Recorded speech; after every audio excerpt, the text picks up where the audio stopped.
कुछ लोगों को होली के त्योहार पर स्पीच देने की जरूरत पड़ती है। आज के इस वीडियो में हम आपको यह बताने वाले हैं कि आपको होली के त्योहार पर स्पीच कैसे देनी चाहिए। इस वीडियो में हम आपको स्टेप बाय स्टेप सब कुछ बताएंगे कि आपको स्पीच कैसे देनी चाहिए, और इसको जो है वो बेटर वर्ड्स में हम ऐसा कहेंगे कि आप इस विषय पर स्पीच कैसे दे सकते हैं, यह आपको जानने को मिलेगा। तो इस वीडियो में हम इस पूरी स्पीच को 3 भागों में डिवाइड करेंगे। पहला भाग होगा शुरुआती भाग, दूसरा भाग होगा मध्य भाग और तीसरा भाग होगा अंत भाग। तो पहले शुरुआती भाग के बारे में जानते हैं। शुरुआती भाग में टोटल 3 मुद्दे आएंगे। सबसे पहला जो मुद्दा आएगा वो आएगा संबोधन करना।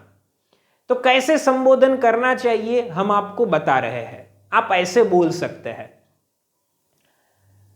मंच पर विराजमान अतिथिगण एवं संस्था के सभी पदाधिकारी और यहां पर उपस्थित आप सभी लोगों को मेरा प्यार भरा नमस्कार।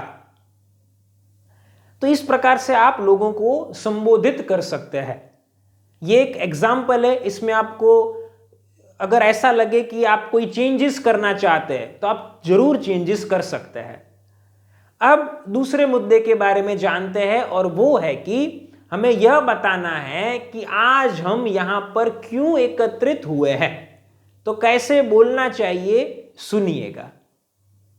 आज होली का त्योहार है कि जिसे हर साल धूमधाम से मनाया जाता है। आज हम सब लोग इसी त्योहार को मनाने के लिए यहां पर एकत्रित हुए हैं। तो इस प्रकार से आपको दूसरे मुद्दे में यह बताना है। अब आगे बढ़ते हैं और तीसरे मुद्दे के बारे में जानते हैं, और वो तीसरा मुद्दा है कि आपको सभी लोगों को बधाइयां और शुभकामनाएं देनी है। तो कैसे बोलना चाहिए चलिए समझते हैं। तो आप इसमें ऐसे बोल सकते हैं, सबसे पहले तो यहां पर उपस्थित आप सभी लोगों को होली के इस त्योहार की मेरी तरफ से हार्दिक बधाइयां। आप सबको हैप्पी होली। इसके साथ साथ मैं आप सभी को शुभकामनाएं देना चाहता हूं कि आप सब होली के इस त्योहार को अपने परिवारजनों के साथ खुशियों के साथ मनाएं। तो इस प्रकार से आपको लोगों को बधाइयां और शुभकामनाएं देनी है। यहां पर शुरुआती भाग कंप्लीट होता है। अब आगे आएगा मध्य भाग। मध्य भाग में सबसे पहले आपको कुछ सेंटेंसेस बोलने हैं, ये सुनिएगा। आप ऐसा कहेंगे कि आज के इस होली के त्योहार पर मैं आप सभी को कुछ कहना चाहता हूं। मैं मेरे अनुभव और निरीक्षण के ऊपर से आप सबके साथ मेरे मन की 3 बातों को रखना चाहता हूं। आप सब इन्हें ध्यान से सुनिएगा। इस प्रकार से आपको पहले मध्य भाग की शुरुआत कर देनी है। अब आगे क्या करना है, तो 3 मुद्दों को बताने हैं। वो कौन से मुद्दे होने चाहिए ये भी हम आपको बताने जा रहे हैं।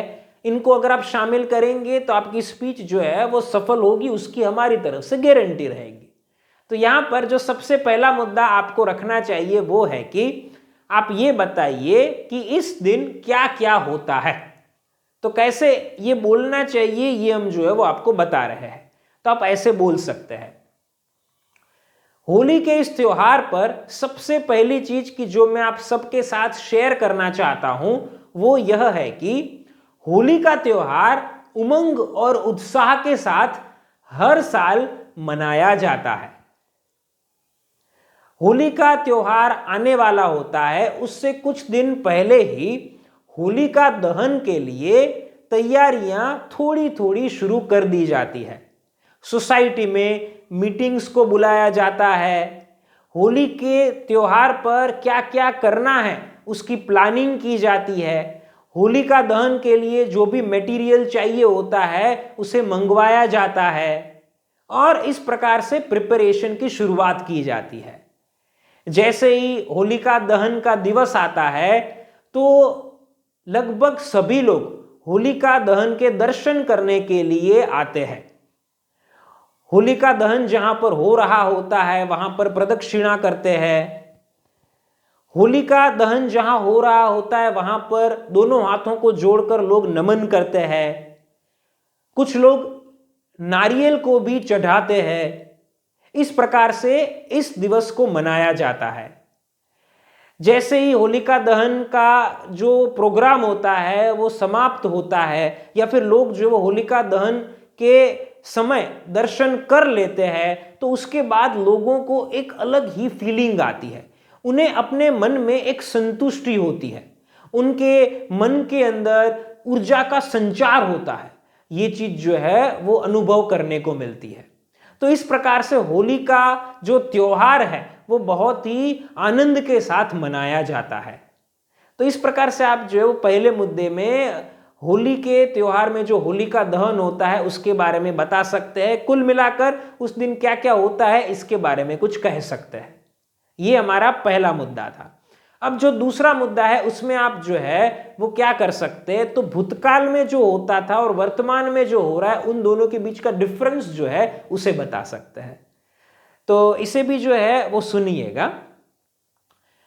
आज के इस होली के त्योहार पर मैं जो दूसरी बात कहना चाहता हूं मेरे निरीक्षण के ऊपर से वो यह है कि होलिका दहन के बाद जो होली का त्योहार मनाया जाता है उस दिन पहले के समय में लोग कुदरती रंगों से खेलते थे, लेकिन वर्तमान में लोग आर्टिफिशियल कलर्स से, केमिकल वाले कलर्स से खेलते हैं। पहले सालों पहले का समय होता था कि लोग जो है वो कुदरती रंगों का इस्तेमाल करते थे और वो कुदरती रंगों से स्किन को बिल्कुल भी नुकसान नहीं होता था। ऐसा भी जो वो देखने को मिलता था कि लोग फूलों से रंग जो है वो बनाते थे और उससे खेलते थे। उसकी जो स्मेल होती थी वो भी बहुत ही डिफरेंट स्मेल होती थी। अगर वर्तमान की बात की जाए तो वर्तमान के अंदर ज्यादातर रंग जो देखने को मिलते हैं वो केमिकल वाले रंग होते हैं कि जो केमिकल वाले कलर्स से बच्चे भी खेलते हैं, बड़े भी खेलते हैं और बुजुर्ग भी खेलते हैं। ये कलर्स का नुकसान जो है वो ये होता है कि इससे जो स्किन होती है उसको जो है वो हार्म होता है और साथ साथ अगर ये कलर आंखों में जाता है तो इससे आंखों के डैमेज होने की संभावना भी रहती है। तो इस प्रकार से हम सबको कोशिश करनी चाहिए कि हम सब कुदरती रंगों से जितना हो सके उतना खेलने का प्रयास करें। तो इस प्रकार से आप जो है वो दोस्तों दूसरे मुद्दे के अंदर भूतकाल और वर्तमान के अंतर को बता सकते हैं। अब होली के इस त्योहार पर जो तीसरी बात आप लोगों के साथ शेयर कर सकते हैं उसके बारे में डिस्कस करते हैं। तो यहां पर आप क्या कर सकते हैं, तो आप लोगों को जो है वो तीसरे मुद्दे के अंदर एक अपनी व्यक्तिगत सलाह दे सकते हैं। अब ये कैसे आपको देनी चाहिए इसे भी आप समझिएगा। ऐसे आप बोल सकते हैं, होली के इस त्योहार पर मेरी जो तीसरी और आखिरी बात आप सब लोगों के लिए है वो बात यह है कि हम सबको होली के त्योहार के इतिहास के बारे में और उसकी परंपराओं के बारे में ज्यादा से ज्यादा जानने की कोशिश करनी चाहिए। आज के समय में बहुत सारे लोगों को हम देखते हैं कि जिन्हें होली के त्योहार का जो इतिहास है, उसकी जो हिस्ट्री है, उसके बारे में पता ही नहीं होता है, खास तौर पर बच्चों को। इसके अलावा होली के दिन जो परंपराओं को निभाया जाता है उसके बारे में भी बहुत सारे लोगों को कोई ज्ञान नहीं होता है। जैसे कि क्यों होलिका दहन किया जाता है, क्यों नारियल चढ़ाया जाता है, क्यों होलिका दहन की प्रदक्षिणा की जाती है, क्यों उसे नमन किया जाता है, ये सब चीजों के बारे में बहुत सारे लोग अज्ञान हैं। तो यहां पर लोगों के अंदर इसका अज्ञान है, इसलिए हम सबको कोशिश करनी चाहिए कि हम इसके इतिहास के बारे में और परंपराओं के बारे में ज्यादा से ज्यादा जानने की कोशिश करें। इसके लिए आप सब लोग अगर चाहे तो होली के त्योहार पर नॉर्मली न्यूज़पेपर के अंदर आर्टिकल्स आते हैं। कभी कभार होली के त्योहार के 1 या 2 दिन पहले आर्टिकल्स आते हैं, तो उन्हें आप पढ़िए। इससे आपको फायदा ये होगा कि आपका पहले तो ज्ञान बढ़ेगा और आप जो है वो ज़्यादा से ज़्यादा चीज़ों को जान पाएंगे, और साथ साथ आप जो है वो अपने आसपास के लोगों के साथ भी इन्हें जो है वो शेयर कर सकते हैं, और स्पेशली आपके बच्चों के साथ इन्हें साझा कर सकते हैं, कि जिससे लोगों को सही मायने में होली क्यों मनाते हैं इसका पता चल पाएगा। तो ये जो है वो मेरी तीसरी बात आप सब लोगों के लिए है। तो इस प्रकार से मैंने आपको होली के इस त्योहार पर मेरे मन की कुछ बातों को बताया। तो ऐसे जो है वह आप मध्य भाग में तीसरा मुद्दा रख सकते हैं और अपने मध्य भाग को समाप्त कर सकते हैं। अब जो लास्ट पार्ट होता है वो होता है अंत भाग। तो अंत भाग के बारे में जानते हैं, उसमें दो मुद्दे आएंगे। तो सबसे पहला जो मुद्दा आएगा वो आएगा, वापिस हम लोगों को जो है वो बधाइयां और शुभकामनाएं देंगे, लेकिन ब्रीफ में कैसे बोल सकते हैं सुनिएगा। आप ऐसा कह सकते हैं, अब मैं मेरी स्पीच को पूर्ण करना चाहूंगा। मेरी स्पीच को पूर्ण करने से पहले एक बार फिर से होली के इस त्योहार की आप सभी को हार्दिक बधाइयां एवं शुभकामनाएं। ऐसे आप जो पहले मुद्दे को रख सकते हैं, और दूसरे मुद्दे में आपको लोगों को धन्यवाद कहना है। तो कैसे बोलना चाहिए सुनिएगा। अंत में आप सभी को मैं कहना चाहूंगा कि आप सब ने मुझे इतना ध्यान से सुना, इसलिए आप सबका बहुत बहुत धन्यवाद। नमस्कार। तो इस प्रकार से आप जो है वो अपनी पूरी स्पीच को होली के त्योहार पर दे सकते हैं।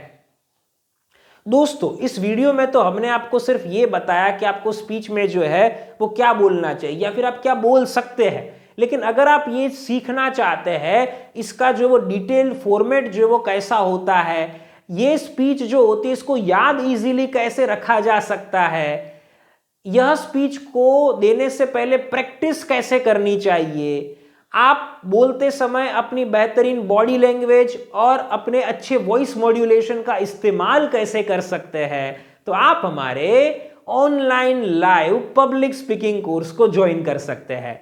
नीचे दिए गए नंबर के ऊपर हमारा संपर्क कीजिए, हम आपसे बात करेंगे और आपको बेहतरीन पब्लिक स्पीकर बनाएंगे। दोस्तों, हम आशा करते हैं कि आपको यह वीडियो पसंद आई होगी। फिर मिलेंगे एक नई पब्लिक स्पीकिंग स्किल्स की वीडियो के साथ। तब तक के लिए थैंक यू फॉर वॉचिंग।